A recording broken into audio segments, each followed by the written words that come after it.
Should we go up to the roof and celebrate properly? Miranda suggested, gathering up the unopened bottles. It's such a gorgeous evening and the weather's been awful all week. Mia, it's only Tuesday, I reminded her as she walked away. And the first 5 days after Sunday are always the worst, she called over her shoulder. Can you tell the boss I'll be late in the morning?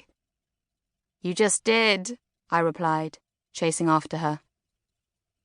Just over a year ago, Miranda and I pooled every penny we had and moved Content London, our 2 girls 1 laptop digital marketing agency, from the cities in the back of Costa Coffee to a tiny corner of a very trendy new co-working space in East London, called The Ginnel.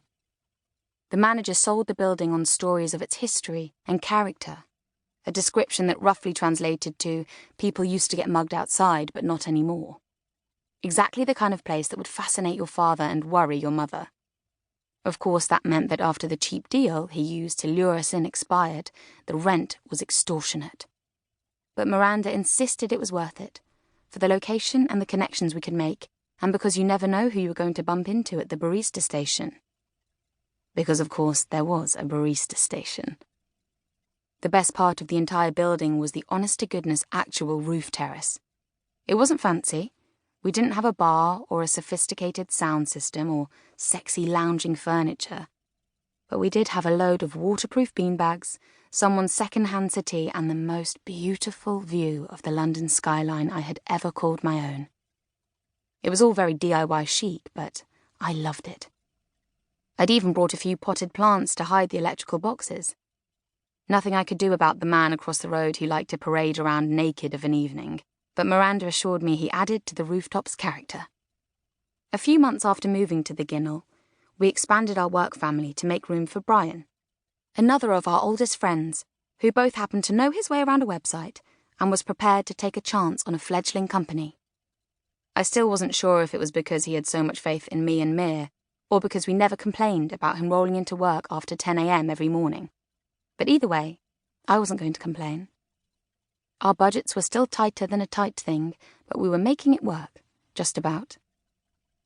Only puffing very slightly from the last set of stairs, I was determined to make my 10,000 steps. I put my glass down on a wooden box/makeshift table and straightened up to admire the view, digging my fingers into my lower back. Even though we were right in the heart of London, the Ginnel wasn't a very tall building. It always felt peaceful up here. I looked down, watching the tops of the red buses sail by, the tops of people's heads bobbing along to whatever was coming out of their earphones. Even the swell of competing sirens seemed softened by a few floors' distance. Plus it made for fantastic sunset skyline pics, and who didn't love a sunset skyline pic? Monsters. Only monsters. Whenever the weather allowed, I was up here, soaking in the vitamin D and willing my skin to tan. But for all the Ginnel's Brooklyn hipster aspirations, we were still very much in England, and I remained the same shade as your average sheet of A4, year-round. Starting without us? I was settling myself down on the sofa when Charlie Wilder emerged from the doorway, his ever-present shadow, Martin Green, close behind. Charlie was one of the original tenants of the building, and generally liked to swank around as though he owned the place. Martin, however, did own the place. Would that I'd had the presence of mind to mortgage myself to the hilt and buy a ramshackle East London teardown when I was 22. 15 years later, he must have made his money back on this place 1,000 times over. I was fairly certain our monthly rent alone was more than the cost of his original mortgage payments, and there were dozens more tenants in the building. He was so rich, it made me want to do a little cry. Start without you? I looked at Charlie, slightly flustered on the inside, but cool, calm and collected on the outside. Sort of. I could already feel myself turning red. As if we would. What's the occasion? Martin asked, eyeing the bottles of fizz. We, Mir said, handing him a freshly filled glass, are celebrating. Martin, commonly referred to as Miranda's work husband, although never to his face, took the drink with a shy smile.